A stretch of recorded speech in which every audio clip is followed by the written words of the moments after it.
Hello everyone, আজকে আপনাদের জন্য নিয়ে এলাম প্রথম শীতের পিঠার রেসিপি। মজাদার পিঠা বানাতে আমি এখানে 2 কেজি দুধ নিয়ে ছানা খিরসা তৈরি করলাম। চিনি দিয়ে খিরসাটা তৈরি করলাম, 2টা এলাচ গুঁড়া দিয়ে।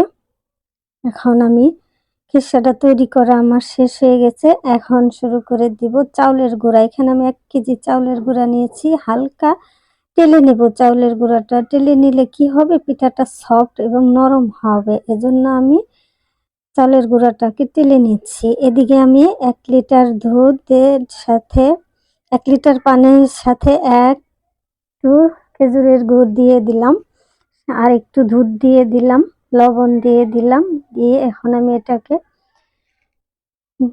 ফুটন্ত গরম করে নেব। গরম হওয়ার পরে তারপর আমি এখানে চাউলের গুঁড়ি দিয়ে দেব। চাউলের গুঁড়ি দিয়ে একটা আটা ডো তৈরি করব পিঠাটা বানানোর জন্য। যে হাঁড়িটার মধ্যে আমি খিরসা তৈরি করছি ওটার মধ্যে আমি আটাটা তৈরি করলাম। এই যে এমন নরম সফট হবে, এভাবে আমি মথে নেব। এখন ডোটা তৈরি করে নেব। এই তো আমার ডোটা তৈরি হয়ে গেছে। এখন আমি আস্তে আস্তে পিঠাটা তৈরি করে নেব। আপনারা দেখে নিন, ঘি হাতে নিয়ে আমি ডোটা তৈরি করলাম। এখন আমি পিঠাটা তৈরি করব। এভাবে ছোট ছোট লেচি কেটে নেব।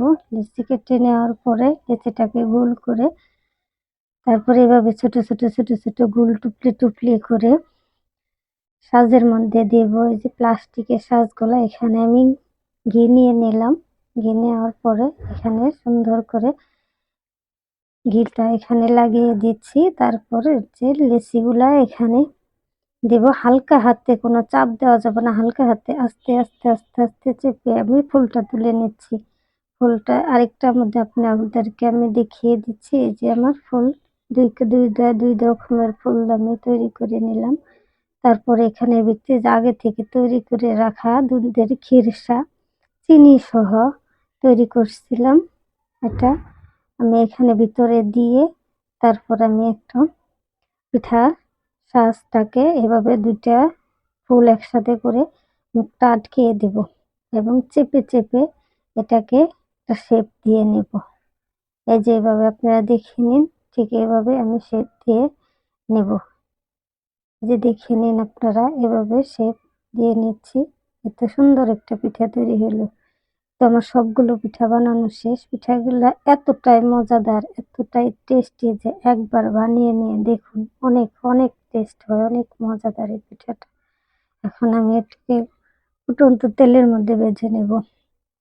খুব বেশি ভাজা লাগবে না, একটু একটু ভাজলেই হবে, কারণ সবগুলো ভিতরে দুধের যে খিরসাটা ওটা তো সম্পূর্ণ খিরসা তৈরি করা, আবার দুধটাও সেদ্ধ করা।